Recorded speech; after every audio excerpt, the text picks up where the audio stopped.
Allegedly, Selena Gomez is the reason Kenneka Jenkins was unalive. This video shows Kenneka Jenkins walking into the kitchen, but we never see her entering the freezer. That is why her family is not satisfied with the theory that she walked into the freezer on her own. I want to see her literally actually walking into this freezer. 4 days after Kenneka Jenkins unaliving, Selena Gomez had a successful transplant. Selena Gomez came out with her video for Fetish, in which she's actually performing in a freezer. Am I the only one that was unaware that Taylor Swift dated Harry Styles when he was like 17 and she was like in her early 20s? Selena Gomez has been caught up in a viral conspiracy linking her to the death of Kenneka Jenkins, who mysteriously froze to death in a Chicago hotel. While there are many holes in this connection and many unanswered questions on how Selena could be involved, this conspiracy continues to go viral. So let's get into it. I want to start off this video by saying that my heart goes out to Kenneka Jenkins' family and her friends and all those people who feel so unresolved after her passing. We're going to dive into the details, but you guys probably heard Kenneka's story because it made national news when she was locked into a freezer and passed away. Now today I've got an intense conspiracy theory, and I want to emphasize that this is a conspiracy theory. One of you guys actually requested that I dive into this story and talk about the connection to Selena Gomez, and I want to be upfront with you guys. I'm not going to sit here and say there is any connection between the two. This is, again, a conspiracy theory video. Like, let's put a little disclaimer, like a little edit real quick right here. Conspiracy theory video. Do not sue me. I am not making these claims. I'm explaining to you guys what has transpired on the internet. And there's a reason why I'm making this video, because there has been some things that have transpired. At the end of this video, we're going to talk about a conspiracy involving Taylor Swift, just to kind of like cap off this video. But I wanted to really dive into this one involving Kenneka. Now, on September 8th, Kenneka told her mother that she was going to go out with some friends. She told her that she would be going bowling and then a movie to celebrate her getting a job at a nursing home. Kenneka borrowed her mother's car and left the home around 11 p.m. Kenneka and her 3 friends did not go bowling or to a movie that night. They instead went to a party at the 9th floor of the Crown Plaza Chicago Hotel. Security footage shows the group of friends entering a side entrance around 1 a.m. Now, around 3 a.m., the girls decided to leave the party. In the hotel lobby, Kenneka realized that she had left her belongings, her car keys, and her cell phone. Damn, she left it all back in the room. Some sources claim the girls left her alone in the hotel lobby, while others say they left her in the hallway on the 9th floor near the elevator. No matter which version is accurate, it's known that all 3 friends went back to the party to go and get Kenneka's belongings. They left her alone, and they were gone for about 10 to 20 minutes. When the group returned to where they had left Kenneka, she was gone. The friends searched the hotel trying to find her, but had no luck. Between 4 and 4:30 a.m., they decided to call her mother, Teresa, to let her know that they couldn't find her daughter. They asked if Kenneka had maybe gone home without them. When they learned that she hadn't, they drove to Teresa's house and brought her back to the hotel and continued searching. Teresa didn't trust Kenneka's friend's story. The mom didn't even believe the friends, and later said it didn't sound right. She could also tell they had been drinking and possibly under the influence of other substances. She asked if her daughter had been drinking, and they told her that she had about 1 drink. Kenneka's mother said that she didn't handle alcohol very well, and that 1 drink would have been even too much for her. Imagine this. You've been in an accident, or someone you love has been seriously hurt. Suddenly you're facing a mountain of medical bills, paperwork, and insurance companies that don't want to pay what you deserve. Now, what if I told you there was a simple solution to this nightmare? Getting compensation when you are entitled to can be tricky, with many personal injury firms giving you the runaround, drowning you in paperwork, and settling for less than what you deserve. But it doesn't have to be that way. This is where Morgan & Morgan steps in. As America's largest injury firm, they've modernized the entire process. With over 1,000 attorneys across all 50 states, they have the resources to take on big insurance companies and give you the money you deserve. And trust me, they don't settle for low-ball offers. Just this year, they secured a $26 million settlement in Philadelphia, 40 times more than the highest insurance offer. And there are plenty more stories like that. You could just fill out a simple form in minutes. No appointments, no complicated paperwork. Everything is done from your phone. Plus, it's totally free unless you win. Morgan & Morgan makes the process easy and stress-free. You can head over to forthepeople.com/Sloan. You can also find that link in the description below to get started. Remember, the process is free unless you win. Thank you, Morgan & Morgan, for sponsoring this video, and enjoy. Now, there is a recording of one of Kenneka's friends from the night that she had disappeared and then passed away. And in the background, you could hear both Kenneka and it seems like there's a man speaking to her. Allegedly, this is Kenneka's voice. We do have some captions on the video, but try to pay attention to what you hear. What y'all can do? Yeah, you tripping for me,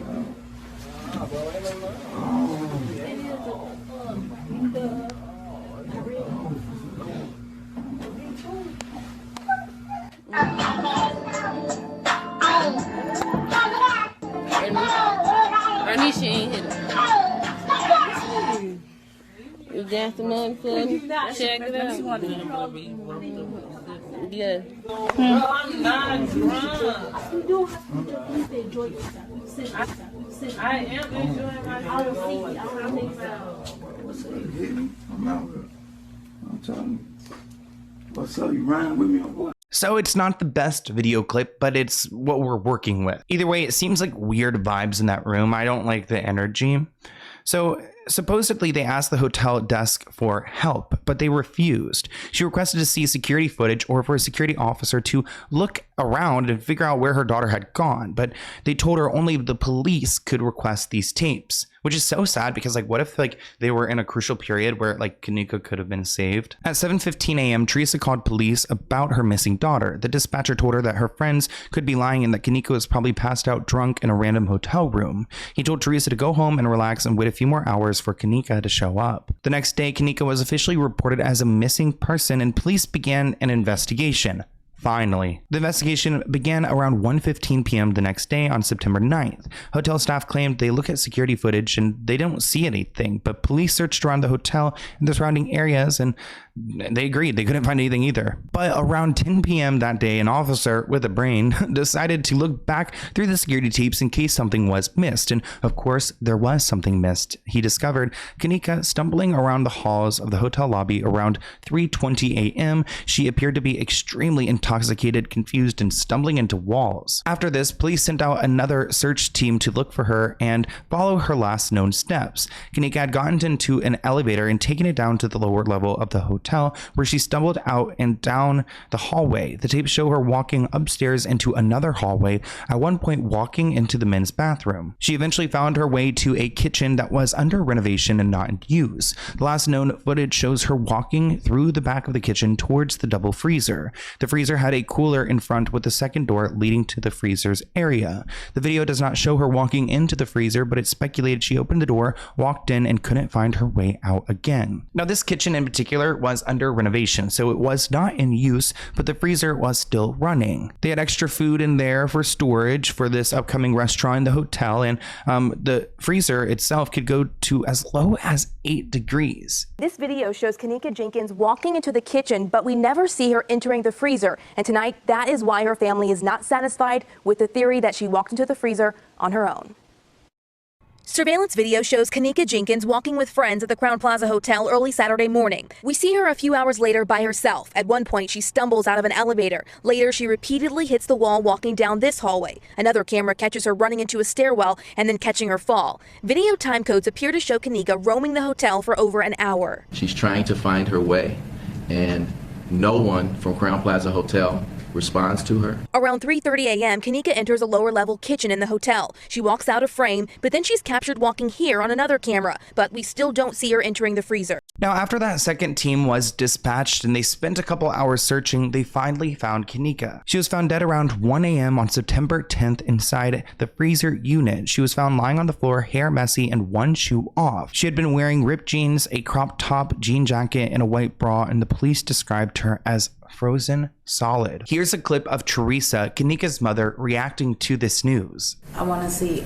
her literally actually walking into this freezer and closing us up within this freezer. I want all of the recordings, all of the communications, all of the reports, the statements, that were taken. I want to know the individuals that were there. Now that I've given you guys some context on Kenneka's situation, let's talk about how Selena Gomez comes into the picture. Again, this is a conspiracy I'm not a big fan of, and maybe because I'm just a little bit scared. So this post reads, this is all over TikTok, so I'm simply reposting. Selena Gomez and Kenneka Jenkins parallel. Allegedly, Selena was dying on her deathbed from kidney failure. Keep in mind, we've talked about Selena Gomez going through her lupus. She had her kidney transplant from her friend Francia. I'm not denying any of this. Again, I'm just sharing this conspiracy theory. The hotel Kenneka died at, Bill Murray, Selena's uncle, owns the restaurant there. 4 days after her death, Selena had a successful transplant. Coincidentally, Selena's stepfather was the lead detective in Kenneka's case. All of this can be fact-checked, and TikTok detectives are saying that they have harvested organs. Ooh. Now here are some of the receipts. These next two screenshots show proof of him owning a restaurant in the same hotel. This article reads, Bill Murray and brothers officially bringing Caddyshack restaurant to Chicagoland. This was posted July 5th, 2017. And in the article, you can see that this restaurant is in fact located in the same hotel, the Crown Plaza Hotel in Chicago. Now here is a TikToker going into more detail on how Selena Gomez in some world could be linked to Kenneka's death. This is not the first I've heard of this. I heard about this a few years ago. I really paid much attention to it because I really couldn't understand where anyone could come up with that connection. However, I was a little thrown off when Selena Gomez came out with her video for Fetish, in which she's actually performing in a freezer. Selena Gomez was having kidney failure back in 2017 and she needed a transplant. One of her best friends had given to her. Today, I saw something that said, allegedly, Bill Murray, who is allegedly Selena Gomez's uncle, actually owned a restaurant in the hotel that Kenneka Jenkins was unalived at. 4 days after Kenneka Jenkins' passing, Selena Gomez had a successful transplant, and allegedly the lead detective was her stepfather. Now, there was a gentleman by the name of Zach TV that tried to investigate this. I remember this premiered on television. He was trying to get deeper and deeper into what happened, and unfortunately, he is no longer with us. But what do you guys think about this? Now, as I mentioned, it was reported on September 14th, 2017, Selena had a successful kidney transplant. I think I may have said Francesca earlier. I'll try to correct it later in editing, but Francia is actually Selena's friend who donated her kidney. They've actually had like quite the friendship. They've had some falling outs. It's been super messy, and we've covered it before on my channel, so I'm not going to sit here and say Francia did not donate her kidney, because watch Francia watch this video, and she's like, I gave up my kidney. Like, do not deny this. But yeah, this is the conspiracy. But you have to acknowledge it's weird when you see moments like Selena talking about Francia and the fact that she got her kidney from her, and she won't even say her name inside the video. And I don't know if this is because they were in a fallout or what was going on here, but I feel like if someone gave me an organ, I would probably say their name every single time and how grateful I am for them. You just got a brand new tattoo. I did. I saw some pictures of it. What you got? I actually got the date of when I got my kidney transplant, and I did that with the girl that gave me. Oh, that's lovely. That's really nice. So, but and one with Julia Michaels. So I've gotten 3 new ones. This person posted on Facebook this Selena Gomez and Kenneka Jenkins story, though. What do you guys think? It was 4 days after. What does that have to do with Selena? The fact that Bill had a dead body there and Selena needed a kidney is why it matters. I mean, how would they know that her kidney is a match is one of my first questions. Also, I don't know where we have the proof of her stepdad being the lead investigator in this death. I want to say a little bit more about that. One question I have in my mind too is that if Kenneka was so drunk, inebriated, walking around like this, I mean, the kidney is supposed to help, right? With like alcohol, like you're not supposed to drink if you have kidney issues. So I don't know why they would put like a drunk person's kidney inside of her body. One person asked like, one, how would they know if Kenneka's kidney matched to Selena's? 2, how would they know if Kenneka was going to be at this party, you know, at the hotel? And finally, why would they leave her deceased body in a freezer of the hotel that they operate out of? So yeah, again, doubting this, but interesting. One person wrote, didn't Selena Gomez actual donor call her out for basically leaving her out? Mind you, the donor was her best friend. Just let this young lady rest, and whatever actually happened to her will someday come to light. Another person added, there's a few holes in the story. One, Selena's stepfather was not the detective. He's the CEO of a management company. Which again, yeah, I'm like, okay, I can see the restaurant connection, but like the detective part, that sounds like fake news. Another person wrote, we all know Francia donated her kidney to Selena. Where is this coming from? Here is another TikTok conspiracy theorist talking about this connection between Selena and Kenneka. And again, there are a lot of unanswered questions. How did they even know Kenneka was going to be there? Kenneka was very avid on Facebook at the time. You guys could go find her old Facebook posts and everything. Kenneka at that time publicly shared her current, mind you, it was current, her current experiences, and health details were able to be found from that statement that she publicly shared at that time. What does Bill Murray got to do with this? Okay, what does Bill Murray and Selena got to do with this? I just wanted to include the little photo of Selena Gomez and Bill Murray. They was doing this at the premiere of his movie, The Dead Don't Die. But why was she found in the Caddyshack's freezer? Selena Gomez, as y'all can see right here, Selena Gomez posted and went public about it on the 14th. You know how long it takes for a liver transplant to happen. It's very quick, very fast. She was obviously already in Chicago with the weekend. This is all alleged. I feel like on the 12th or the 13th, the procedure happened, and then the 2 days they were trying to game plan how are we going to go public with this. It could have even happened the day after, for real.